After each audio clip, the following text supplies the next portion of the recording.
Hi, I'm Brittney Ashley, your host of Breaking Norms, Building Dreams, your guide through this transformative journey in both business and life.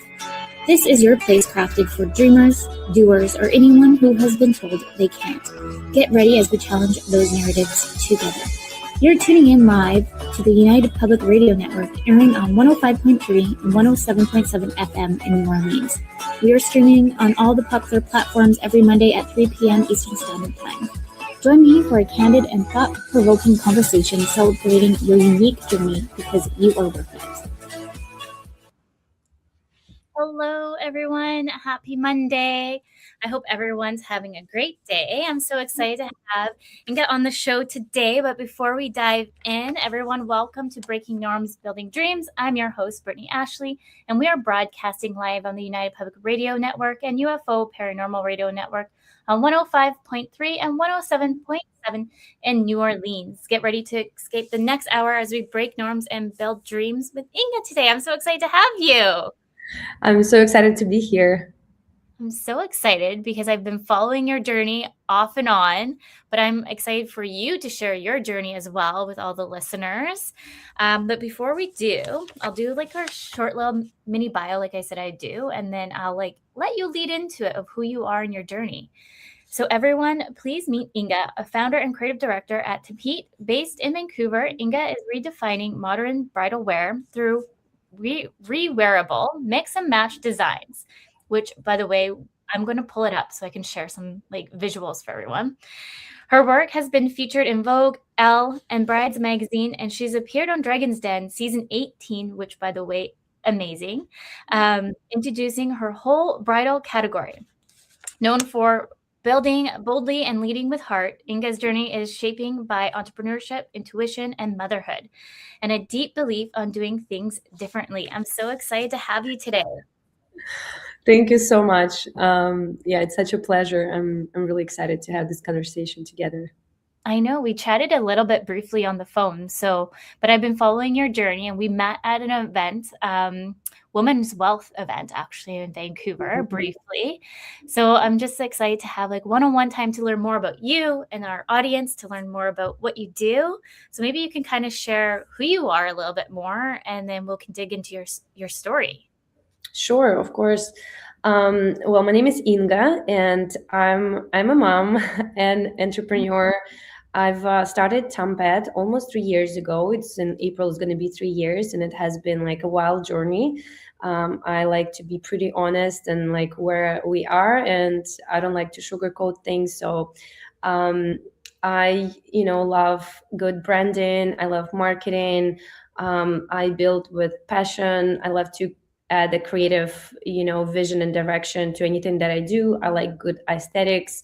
I like to elevate brands to, before TEMPÉTE started, I ran a photography studio here in Vancouver, and a lot of different cool brands used to shoot in my studio. They found the aesthetics of that really appealing, and we had like numerous big brands shooting there. So I was kind of like providing the space for the creative outlet for many people, brands, and influencers as well. Before that, in my early 20s, I was working in film and was doing photography. Actually, I did some wedding photography for like a few years as well. So I was kind of familiar with working with brides and, knowing what, her and her fiance are looking for, the more like I was given more like a bridal fashion photography. Now we're doing bridal fashion. So I was kind of familiar with the space and with the brides itself. I always work with people. I just love working with people, and somehow I ended up being in the space. So it's always like working with the client, listening to what they're looking for, and just learning their story, where they at. I love people, and I love learning more about every single bride who walks into our showroom. So for me, it's natural, and it's always, a light and easy conversation. And I met so many amazing people through all my journey leading towards TEMPÉTE and with TEMPÉTE as well. Amazing. Well, thank you for sharing. Do you think you've like a vision, like say 5 years ago, did you always envision like this is where you would go? I would not imagine. I would not imagine I would be here. Also because, sometimes you kind of build something dependent on where you are in phase of your life. So my wedding was like a long time ago. So I thought I'm not gonna be doing like weddings anymore. Like I stopped doing wedding photography because now I have two kids, and it's hard to predict if I'm going to be available in 2 years, 3 years, because brides book in advance. So Yes. for me, I thought like weddings, it's not kind of like possible anymore. But yeah, it kind of led me into where I am right now, and I think it's just all like small building blocks through your career that kind of leads you to where you are, and I'm like happily accepting it where I am. Amazing. And I don't think I've ever told you, but I was in the wedding industry. Oh, what did you do? Well, I did many things, but one of the things was being an event planner.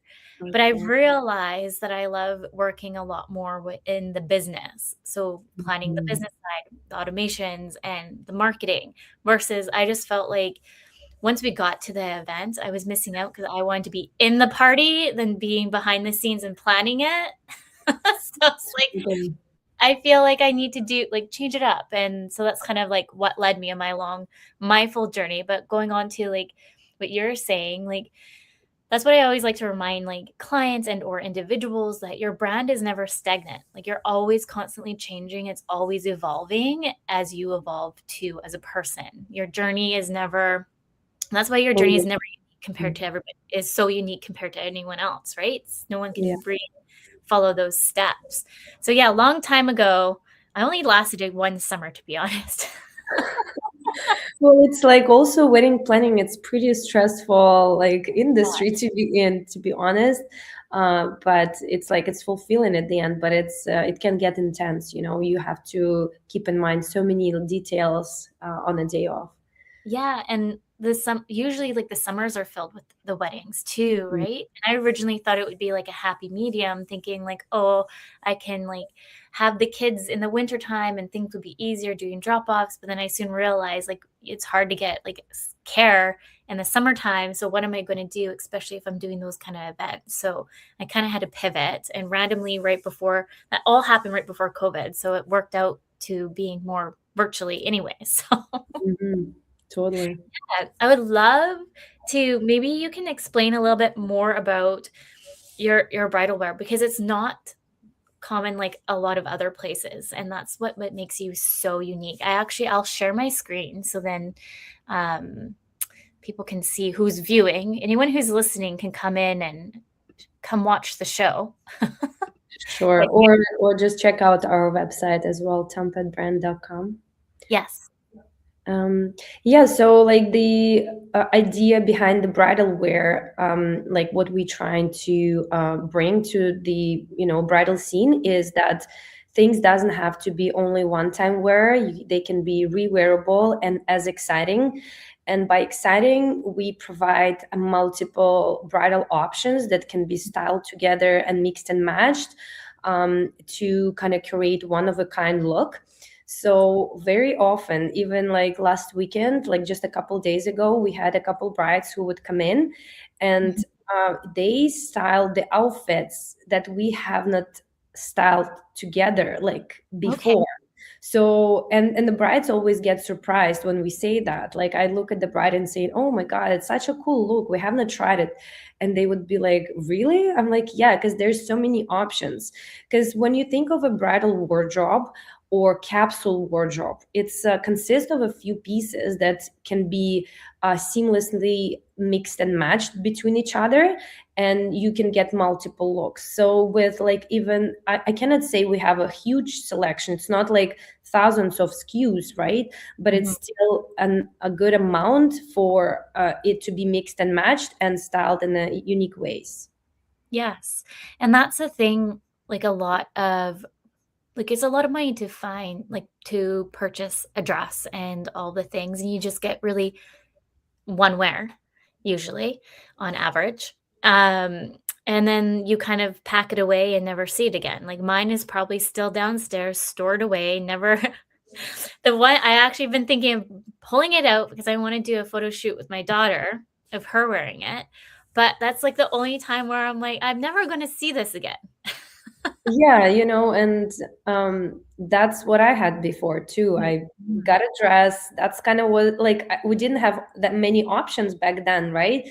So we would just kind of follow the original path. But I think right now, brides are so much more sophisticated. They want to like have a whole like kind of a fashion show out of their wedding. And I understand why, because you want to curate like multiple events and you want to wear something cool and unique, and that's what our kind of purpose behind the brand. It can also be worn for all the wedding events like welcome dinners, receptions, and post wedding events as well. So instead of buying like one expensive dress, you can create like multiple looks, and quite often at a more accessible rate.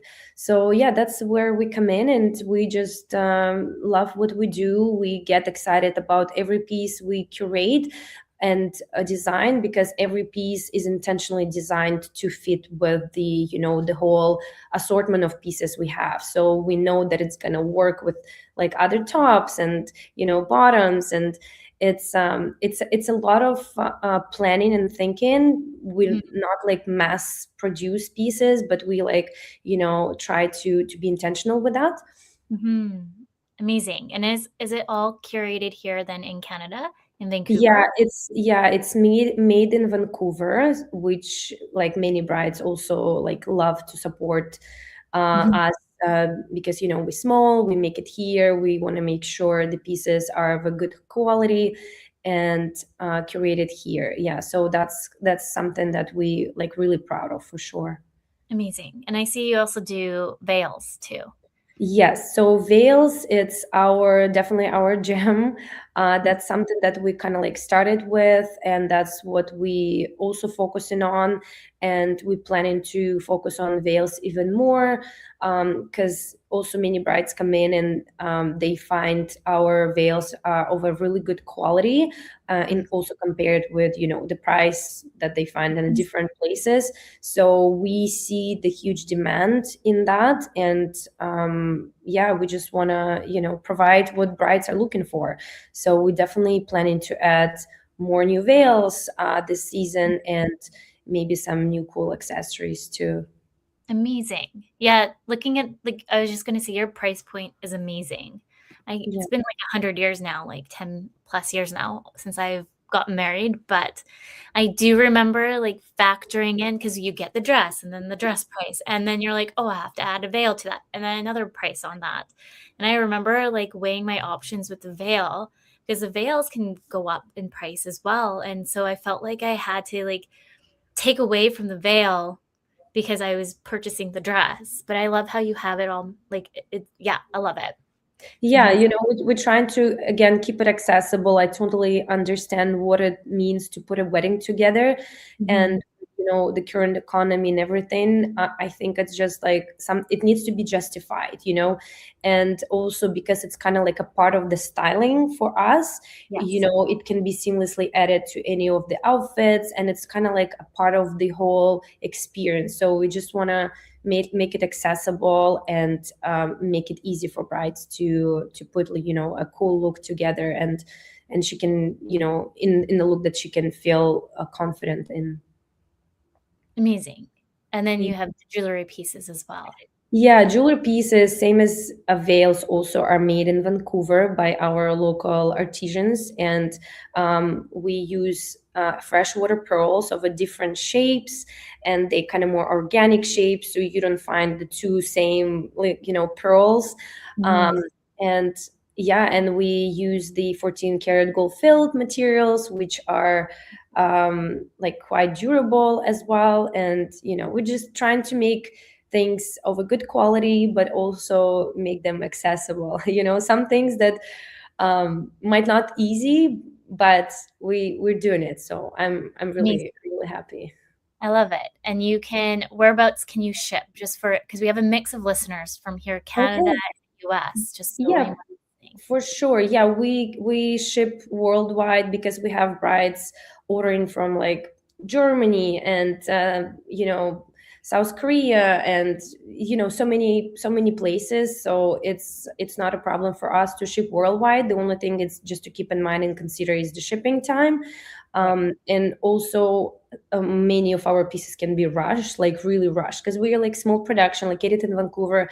If bride says like really on the home stretch and needs something like SAP, we always available, through email, or we have WhatsApp chat too that we can like answer right away, and we're gonna make sure it's arrived like on time. Amazing. I love that. Is there maybe some biggest challenges in your early days that you want For to share with sure. me? Yeah, for sure. No, there's like a challenge on top of the other challenge on top of the Yeah. other challenge. You're also But a mom. yeah, I also a mom. So that's definitely, the time is always a challenge, when you're building something. And first like 3 months when, the company was launched were like the most intense. I had to like spend a lot of time, barely slept because we were like launching. We needed to put like a fashion show together. We wanted to launch a fashion film too. So that took a lot of resources, like of time and investment. But it's something that to be expected, and it's something that I put kind of like a time frame for, so it Yeah. wasn't like endless going on, but like the next like 3 months I would put towards just making it happen, and then I can like take it a bit slower. Mhm. And I think it's also not linear in terms of like the time investment as well. Some months can be more productive, right? You put so much energy, you feel the urge to like create, you feel the urge to do so many things, and then the next months you kind of like a slower pace, and it's okay. Like it's hard, we're not robots, so it's like you cannot go on the same pace every month, because Yes. sometimes it can get upsetting, because you're like, oh, I'm not being so productive this month. But again, it's like it's quite normal and something to be expected. Hmm. And do I you, think, do you find it too? yes, definitely. I would say, and then we're like, I've talked on the show prior that I have ADHD. So it's hard for me because I hyper focus, and that's a lot of issues with people who do have ADHD. Sometimes those are like the hyper focus ones, like go hard or go home, and then it leads right to burnout. So it's being mindful of where the stop and go is, and also being a mom. So you're wearing all these different hats and knowing like where to put your different efforts in. And then on top of all of that is giving yourself grace, because I find like we looking at social media and building a business and we tend to compare ourselves with different businesses. And you can see a business over here that's maybe similar to you, or like they look like they're killing it. And you're just like maybe stagnant because you're sick. Like we were just talking how sick we all were, and all the things in between, and you're feeling like everyone's going like 10 steps further, but we're maybe 20 steps behind. And we all have like our different steps in growth. There's different steps in how the brand evolves, and it's just being mindful of that and giving ourselves grace. Totally, yeah. And I think, yeah, by like looking at someone and their way of thinking, it's not like pretty accurate, because Mhm. the time that they have been maybe on the market, or like do they have a big team. Like we just need to see what we can do, what we can like, what we are capable of, because that way we just get in like burnout. And the worst thing is we become stagnant, because we are so focused on like what other people are doing, and feel that we're not enough, and we just kind of like slow down altogether. So it's good to also do, like, your cat is so cute on the back. He was asleep, and of course when I go live he's like, someone pay Absolutely. attention to me. Totally. Gonna Yeah, fall off. and I think it's like, what is like, I find the most helpful is just to put a list of small steps and Yeah. just do them, like take them off your list step by step. Because again, as entrepreneurs, we are tend to like go, all over the place. So it's like taking step by step. But yeah, I mean, challenges wise, um yeah, like having the right team, right? that share same vision. It's also like crucial when you're building something, and it's not necessarily mean that you're gonna find the right people right away.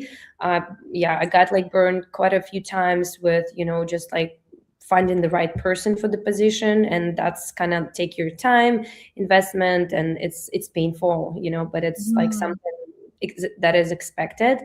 Yeah. Yeah. I So can definitely relate on that too. mhm, I find sometimes you do like I find the ones that share the same values too and understand like the why and the passion, they're definitely like in it for the long haul. So a lot of my team's been with me, like some have like 4 years at least, and it's mhm, the ones that really are like, I get it, kind of, right? mhm. And then there's some too that are underneath the umbrella for us because we give back to the community. So there's different like pillars, and then those who really understand why we give back to the community, again, are with us for the long haul because they know we actively show up in different areas. I'm sorry. He just really wants to see the win. This is true fashion, mom style, but with fur cats. Totally. No, that's so cute. And also, I think one of the challenges that I encountered and keep encountering is that when you like are given or like offered some sort of opportunity and you need to put certain investment towards it, it can be anything. It can be collaboration with like in influencers that you have to put like investment towards, or go into a bridal market. That what we did in our first year to New York, that required like quite a bit of investment. You're always kind of hoping to get a return like almost right away. You like put in this like amount towards whatever growth you're going for, and that can like you should expect that it might not happen like overnight, and kind of like budgeting that in is important every year. Like it doesn't matter if you're in the first year or in your fifth. It's just something that you need to understand that it's like building blocks, and it just like kind of every single opportunity just brings you closer to your goal, but it's not necessarily mean return on investment right away. And so sometimes it's like painful for the up and coming brand when you like put your investment towards something and you're not getting something in return right away. So that's just something that needs to be planned like strategically and asked like so many times, like if it's worth it.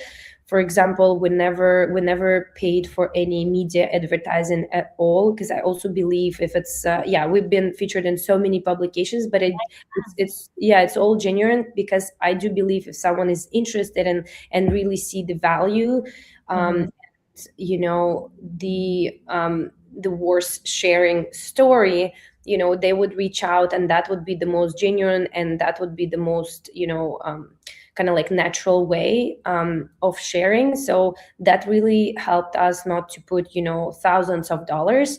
We would reach out, we would send like media, I don't know, like a presentation like that. Here's our brand, like if you're like interested in if there's anything that you like any trends that you like to share. And also I think our fashion week, like the bridal market that we did during the fashion week, also helped bring the word out there, because we got published in so many like magazines right away.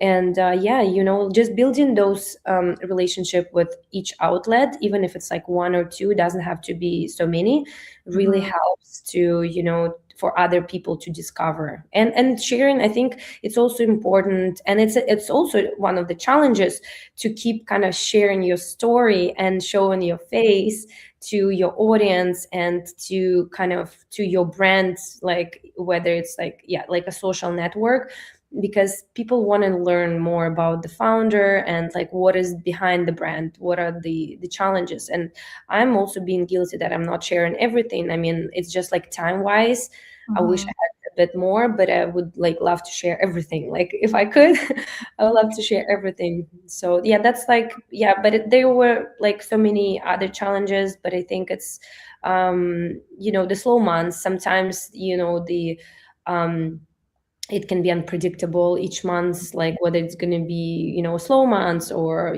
better months. And you kind of like in the especially first couple of years, you cannot predict that because you don't have a data yet.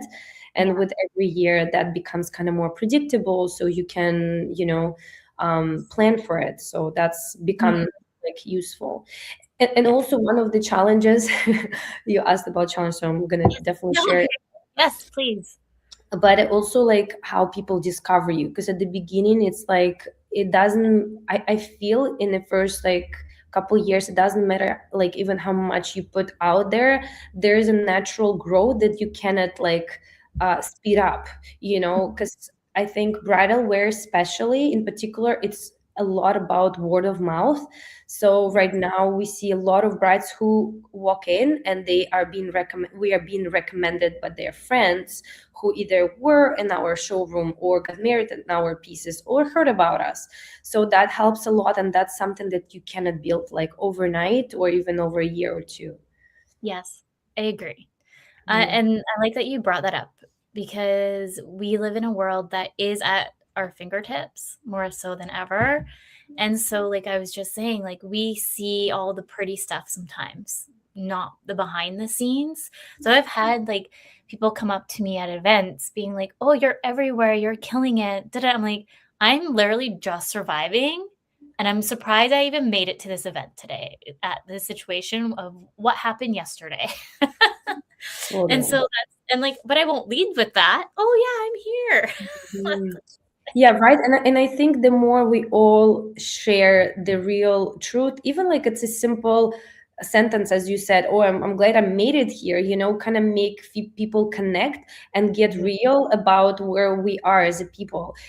I've spoken with founders who like to me are huge success, but they are being so overwhelmed at the moment, like that you cannot believe. Because one thing is, it's like it looks so cool when you see someone is like scaling or going like getting Yeah. such a big investment. But on the other side, imagine this, like you build this machine, like huge machine that you cannot stop, that's your business. And sometimes it can scare you off because that's where you in, you cannot just like walk away, right? You have the whole team, things are going, the orders are coming in, and you have to fulfill it, you have to fulfill so many other responsibilities. So you can't just be free and like just go somewhere tomorrow, like for I don't know, a couple months of sabbatical or something like that.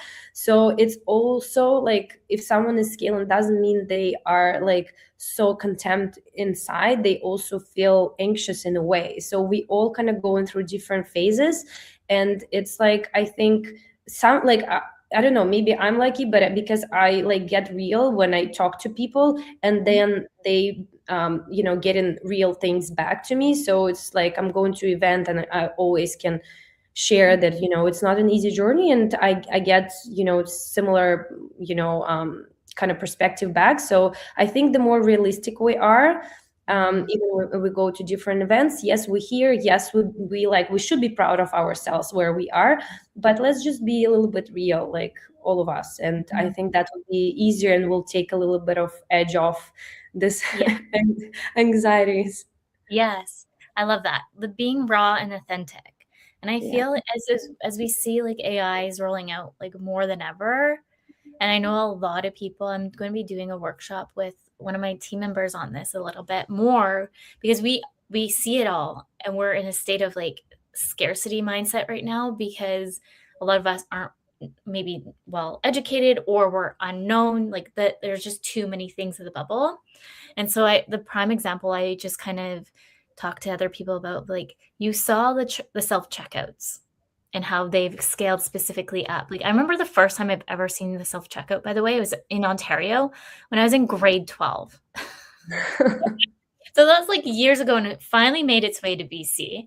And everyone was super scared about it, but you can still see people are needing to man it because people still need help. And it's just like the AI side of it. Like we're still going to need that human touch point, and more so ever going back to being authentic and raw. More people want to see that than the put together self shiny. Like I went to a networking like get together on Friday and I'm like, I'm here in my mom's clothes. Here I am. Totally. No, totally. And I think it's natural that people are wanna like a human touch to it. There are so many like activations that brand do right now, bringing people together in a physical spaces, because it is like you cannot compare this to the online space, right? Like online is just the touch point to get the people to get to know you, but then I think those like in-person events, that's what's kind of, and I think that would be even more in need over the last few years. People would be more interested in doing the in-person events or activations or whatever this is, and that's just a human nature. Yeah.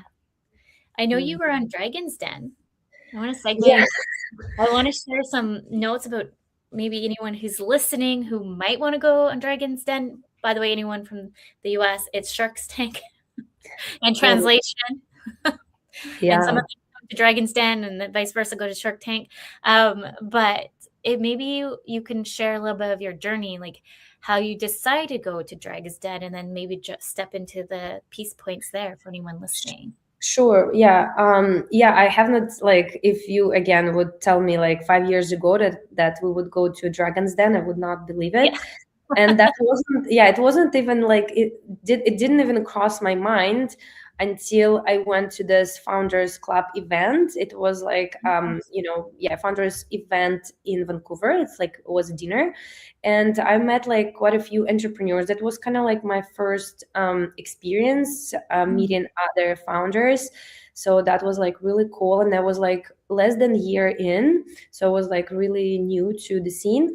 And I was just chatting with one of the founders at the dinner, and they did Dragons Den. They had like period products. Yeah. And we've been just chatting, and she's like, do you want to like try to go on Dragons Den? And I was like, what? Like with our bridal wear? I didn't think about it. But, of course, obvious enough, the same evening I got home, I applied for Dragons Den auditions. Because I I love couldn't, it. yeah, if something like crosses your mind, you like want to act on it right away. Yes. And I just applied, and I was like, I'm gonna figure the rest of the things out on as I go. And because the auditions were closing down, we were invited to come in for an interview for an audition like in a week, I think. So it was like really quick. Yeah. Yes. And I was like, okay, what would be our pitch? What do we say? What's going on? And then I started to think it was a good exercise for me to go deeper into the brand DNA and figure out what is the brand about. It's not about only bridal wear, but it has like, it's a different from others. So I just tried to put as many notes to, my notebook and see what I can come up with. So yeah, we went to Dragon's Den like in a week, and we're supposed to have a model on the day off because she would wear our pieces, and me and Anna would present the brand. And in the morning, it was maybe like an hour before Dragons Den, model is messaging me, and she's like, oh, there's something like happening in my apartment, like a water damage or something. I cannot come. Oh no. Yeah. And I was like, what do we do? We have these pieces. So what I had to do, I just put clothes on me. Yeah. I just had to dress myself up and just go there and present. And also I think like when we were sitting, like there was like quite a few people, different companies, and of course not everyone gets invited to Dragon's Den. So I was thinking, what would be like like the factor that like we can be accepted. And I think one of that was like, honestly, our eyes, they were so lit up. We were like, I think you could see us in a crowd right away, because we were so passionate. We were like just so like overly excited to be there. So like I don't know, just so happy and so passionate. And then this just shows up a lot. So yeah, the audition itself was like quite well. When we were pitching, I thought, how can we present our brand to be interesting for the show, not necessarily for the investors, because I was standing there and I was presenting it to the the producers, right? They want to make a good, interesting show. And luckily we have done this fashion show with some like models walking around with the low lane smoke and cool like aesthetics, the film on the back. So I pulled this video out from my phone, and I showed them how I want this to be, presented. Yeah, Yes. if we were on TV, and they're like, oh yeah, we haven't done this before. We didn't have like this runway. This might be cool, so they got like interested and they got hooked, plus our energy, like we were just so out there. So I think, yeah, that's kind of was like a good um like advantage for us. And Mhm. I think within like almost 2 weeks we received the call that we're going to Dragon's Den, so it was like really quick. And after the call we only had like a week to go, so it was like everything happened within a month. And while we were standing on Dragon's Den, we just turned 1 year, so we were just so new. my Yes. my accounting wasn't ready. I was like finishing it up like a night before at the hotel, because you needed to Kids. present the numbers. Yeah, and I was like freaking out, like, okay, let's just like put this together. So it was like really like quick and kind of unexpected. But I think things happen in my life more like that, like this way, so I kind of used to it now. Mhm. Well, thank you for sharing. I love like the full like journey of getting there. And then how was it when you got in front of the Yeah. dragon? So we were kind of lucky that because we had models walking in, we had to go into the den before the show and walk them around and see how it's gonna like look like, where the models have to stand. So we could see the den at least before. That kind of like helped us just a little bit to get a sense of the space. And actually the den itself, it's so much bigger than it looks like on the show. It's actually huge. Like if our models did like huge, leaps around the room, it means Yeah. like it's like, yeah, it's really spacious. And we were able to meet with the producers. Everyone got excited, everyone came in, and they were like looking at, because our pieces were like pretty like stand out, like wide beautiful pieces. And they brought the whole After Effects team who were doing this low lane smoke, so that all like looked really cool together. And right before the show, right before we walked in, I was chatting with the models. I was like still so scared, because like you go in there, that there's gonna be so many cameras, and Yeah. they would ask so many questions, numbers and everything was so new to me. But with that in mind, still I had to kind of give good cues to the models, what are we doing, what kind of energy we bring, and give them the confidence and telling them like, you look so good, let's bring the energy in, like let's do that. But inside I was like shaking. i You was couldn't completely tell. I was completely shaken, and I was like, oh my God, I don't want to be there. But I mean, at the same time, I want to be there here, Yeah. I was like, let's just do it. Let's just like what can happen? Like at least what we did before, we tried to remember our pitch so well. Mhm. We would repeat it, like as we walk on the street. I would start the pitch and I will finish the pitch, or before this, or like right before bed, I would just like randomly start the pitch, and she would finish it. So we would just practice in the different settings, just so we know it by heart and we don't Yeah. have to focus on it. So that helped quite a bit, because once speech is like over, it's only like the conversation style. And yeah, once we walked into the den, you see the dragon sitting there. And the Mm. thing is, you see so many cameras behind each dragon. I don't know how many cameras there were. I've worked in like film, and video production before, and I could tell, like, oh my God, they probably captured every single emotion I can like possibly have. Yeah. So yeah, there were cameras every, like, I don't know, like few inches, so many cameras. And yeah, the whole conversation and the time in the den was about like 45 minutes. So that's how long you are there, and that's how many questions they can ask within that time. But then they only cut it down to like 7 or 8 minutes.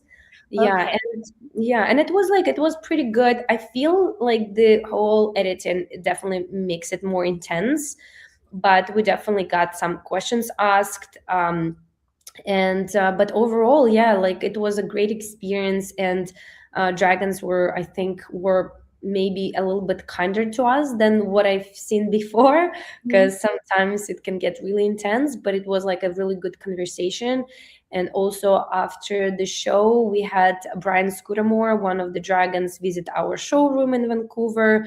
So he came, yeah, he came in. We had a chat after over the coffee, and that was like really amazing, to kind of share insights and hear some feedback from someone like that. And yeah, no, that was really good experience.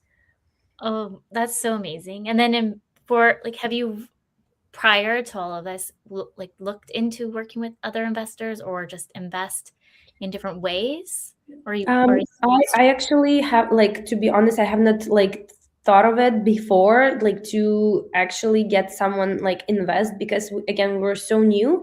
And I think for the investor to come in, or for you to go and pitch to investor, you kind of have to have some process in mind, some perspective in mind. And especially for our industry, I think it would take a bit longer.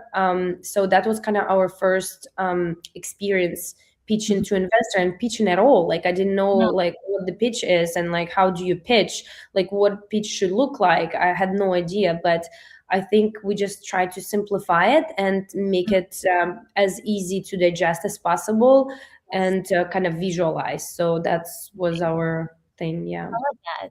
And I find that we do sometimes overcomplicate things. I know I sure do.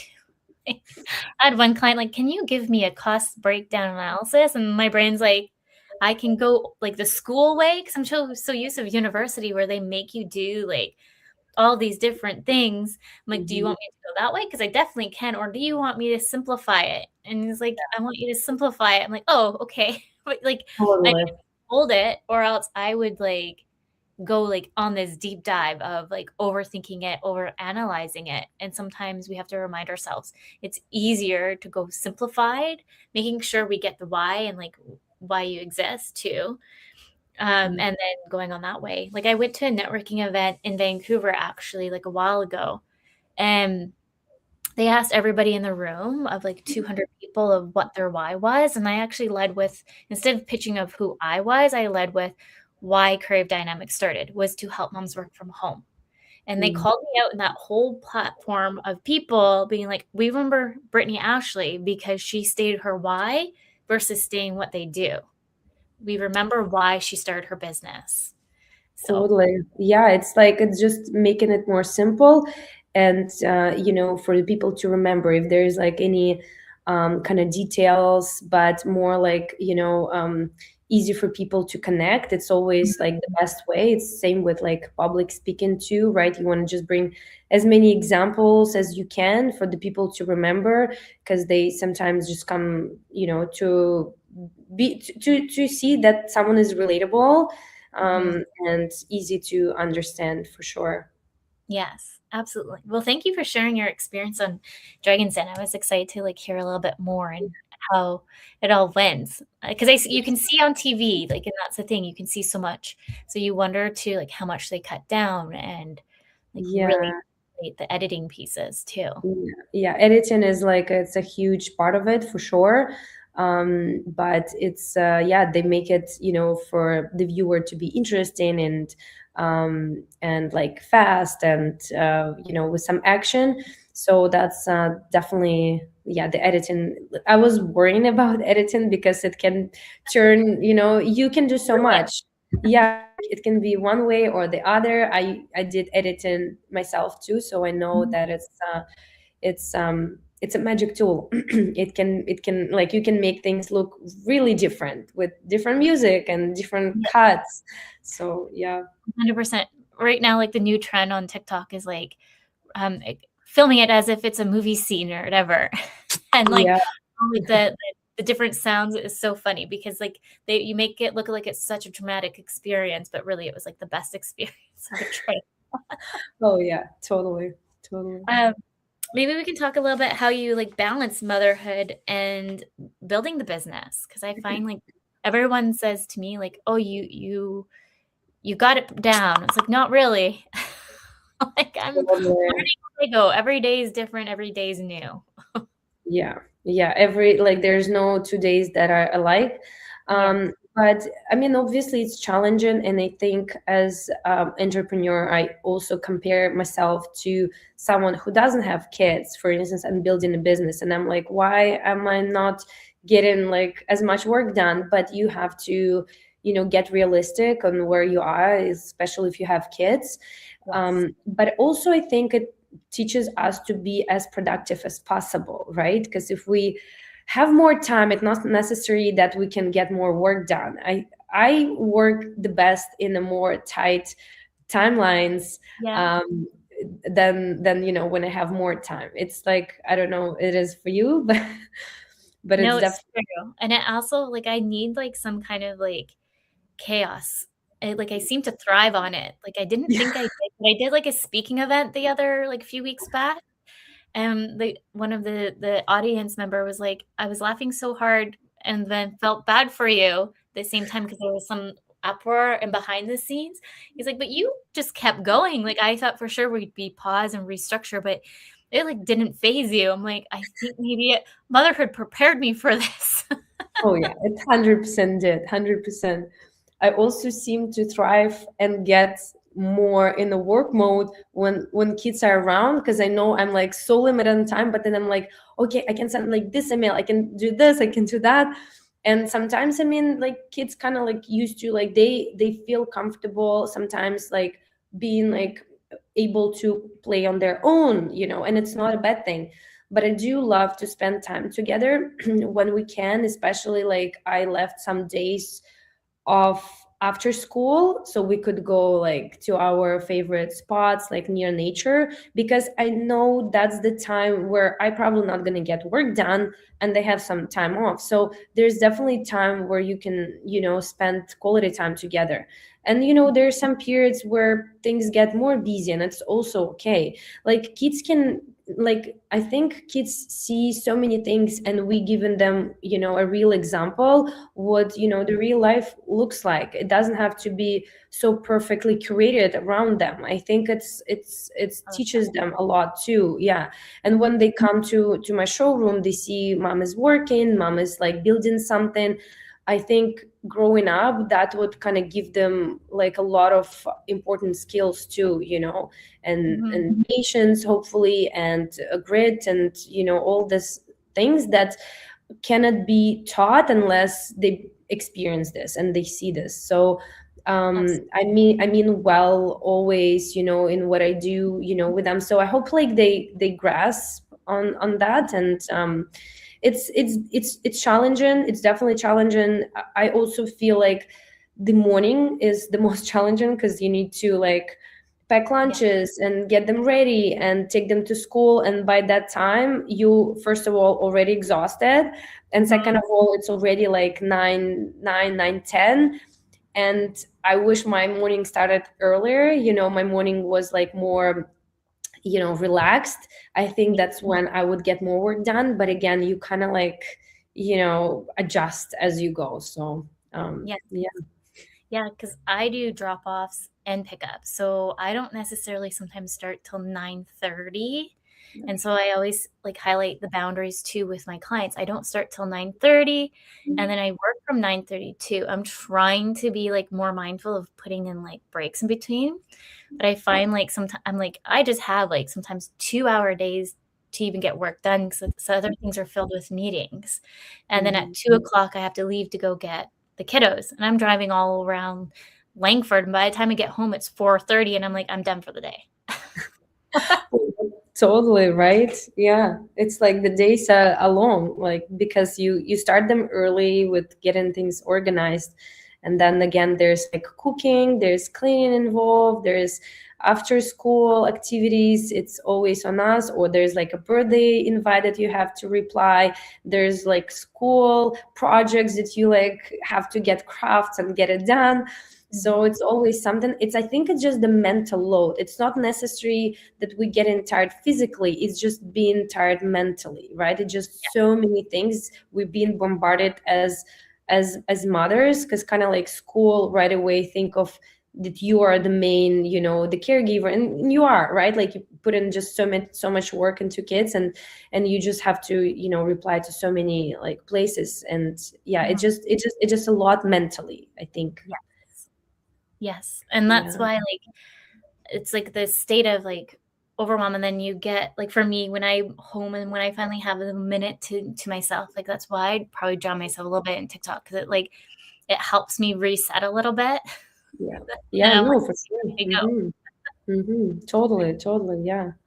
go. Yeah, but again, I think it's like the how we use this time. If we have less time, then we know that we have to get certain amount of things done in a day. And sometimes, again, like because I break things down in small steps, and I'm like, it's okay that I didn't get everything done, but see, like I'm doing steps every day, and there's every day like small steps that already I accomplished. In the long run, okay, let's see by Friday, like how much can I get done. Like Mondays are always the most overwhelming, because you're like, oh my god, I have so many tasks on my list, I'm not gonna get it done. But then somehow by Wednesday you're like, I feel like more comfortable now. So it's just small steps, and sometimes we just underestimate and undervalue the amount of tasks that we do. And I think it's also sometimes good practice to write them down, how many things we actually did in a day, and we would be like so surprised, because there's a lot. That's true. I find like I'm really bad at sometimes even looking at milestones, milestones in business and milestones in the personal side, right? Because I'm just on automatic. And and it's okay to ask for help. I was just saying this to a friend, like if there's a certain level of place that you feel like you need extra support in, ask for help. So for me, I've been working with the Métis Center, for example, to help me get certain things, certain documents inside, so we can get funding for like the personal side of things. For whatever reason, my brain just doesn't want to compute it, like doesn't want to do it unless I have somebody helping me. But on the business side of things, I can go like hard, no problem, all good over here. So it's like, where is that fine line? And I find like the more we talk about asking for help, it's not that, I think we just need to get reminded of it, because sometimes we feel ashamed of it just because what we see on social media of like all these people doing all these things, and it's like, well, why can't I? So Yeah, totally. And sometimes I feel like even sitting down with someone and kind of like brainstorming just like what's going on, like what I need like kind of help with, or maybe some things that we can define that I can like break down and work even by myself, but with the help of someone, just like kind of like navigating and brainstorming, because sometimes you just have to chat it all out and see where you at also like really helps. And getting like any help possible is like always so beneficial. Absolutely. We're almost at time. We have about 5 minutes-ish left. Do you have any last minute tips, tricks, and outline where everyone can find you as well while I put the banners up? Sure.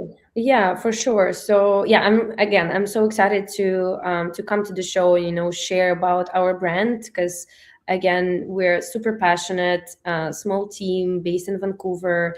And you can find us on TEMPêTEbrand.com. It's our website, or even better on our Instagram, TEMPêTE Brand.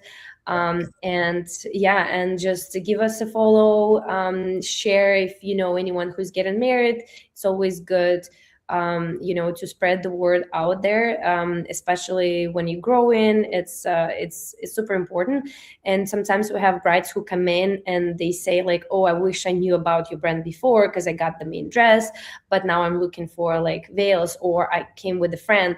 So I really want this to happen less, and I want for people to have that option and decide what they want. So we always available to chat. Again, we can answer on Instagram, email, and and we can help definitely for the last minute brides, because some brides come in and they only have a couple of weeks left. So we kind of used to work within the tight timelines too. Amazing. Yes, because sometimes we do have tight deadlines that we don't Unexpected things happen too in between. So Yeah, our like quickest turnaround time was like actually kind of like the same day, but the bride oh came in, wow, she like, yeah, they came locally and they were eloping the next day. wow. Again, I don't ask too many questions how that happened, but I'm in my like solution mode. Like, what can we like help with? Like, how we can help on a like in that Yeah, moment. So we kind of put together an outfit for her like in a day, and the next day they just went to elope, and it was magical. They sent us the photos after and how happy they are. So that's, yeah, the most important for us. that's amazing. A day. That's pretty impressive. But I wouldn't weigh that. It's like it's Yeah. extreme. Okay, it's extreme. It's not guaranteed. No, no, no. It's not guaranteed. Anyone listening, last minute planners. Yeah, yeah. Like, but at least like 2 3 weeks would be more so That's reasonable. really I good though. think. That's really Mhm. good because sometimes, like, if depending on what you're looking for, right, it will range. But yeah, no, Totally. and especially for shipping too, if they're asking for you Yeah. a certain place. 100%. Yeah, yeah, definitely. And like some things take less. So for instance, veils take like a couple weeks. Bridal wear would better have a bit more time, obviously. But again, like we open in discussing. So it's I hope we can help every bride who needs help. Yes. Well, amazing. Well, I'm so excited to see more of your journey and how I already know like you're going to take off. You're already taking off. So I already am. By the way, big congratulations on your recent win. One to watch out for. So everyone. Um, with that, everyone, we're already at time. So, welcome everyone for listening to Breaking Norms, Building Dreams. A big thank you to United Public Radio Network, and a big thank you to you, Inga, for coming on, and all our listeners. With that, everyone, remember your journey is unique and your worth is unquestionable. Thank you for listening, everyone. Thank you.